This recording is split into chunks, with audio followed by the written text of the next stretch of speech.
Oh my! I didn't see you there. Come, grab a seat and grab an L. I have a story to tell, and because it's so close to Hallow's End, I'll be speaking about the creepiest thing here on Azeroth. What is it, you say? The Death Knight. So sit back and relax and listen to my tale of horror During and the events disgust. before the First War, the warlock Gul'dan opened the Dark Portal with the help of the Prophet Medivh. The Orc forces charged in and slaughtered the Alliance forces. During one of these events of the First War, Ogrim Doomhammer killed the war chief of the Horde, also known as Blackhand. They then captured and tortured one of the Shadow Council's assassins, also known as Garona Halfworkin. They learned of the existence of the Shadow Council. He then led a full-on assault against them and slaughtered every member except for the leader Gul'dan. Gul'dan begged for mercy, and Ogrim obliged. Gul'dan promised that he would build an army for Ogrim that could easily defeat the Alliance forces. He then combined the souls of his fallen brothers with that of the Alliance fallen warriors. He then made the first Death Knight.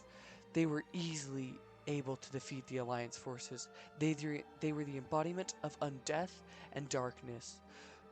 Though the Horde had the upper hand with their so-called new Death Knights, the Alliance would quickly combat them with a mixture of warrior and priest, now also known as the Paladin.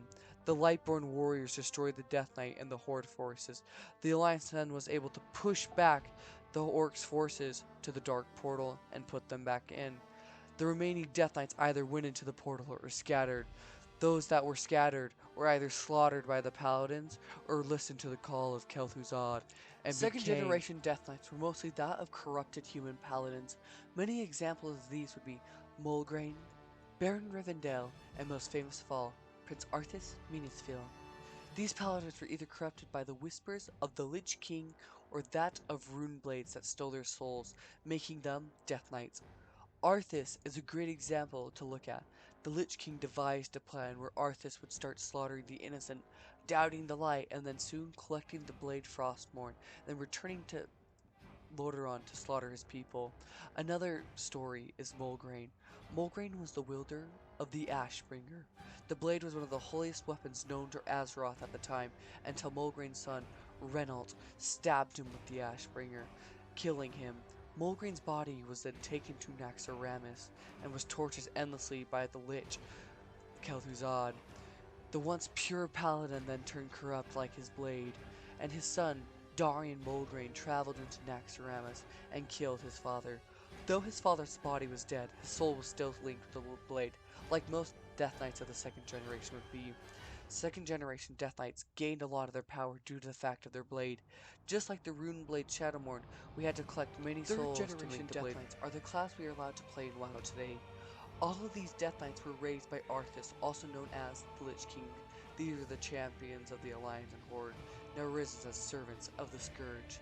The third generation Death Knights learned though that they were just pawns in the Lich King's plan. They split off, forming the Knights of the Ebon Blade. Though it is true that this generation of Death Knight cannot be made anymore due to the defeat of the Lich King, two of the most famously known third generation Death Knights are Thracian and Kal'Tare Deathweaver. These two are brother arm. Thracian's story goes like this.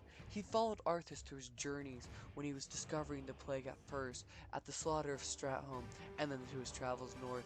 Thracian was confused why he couldn't find Valeric and Arthas, as Mal'Ganis was slaughtering their forces, so alone he went looking.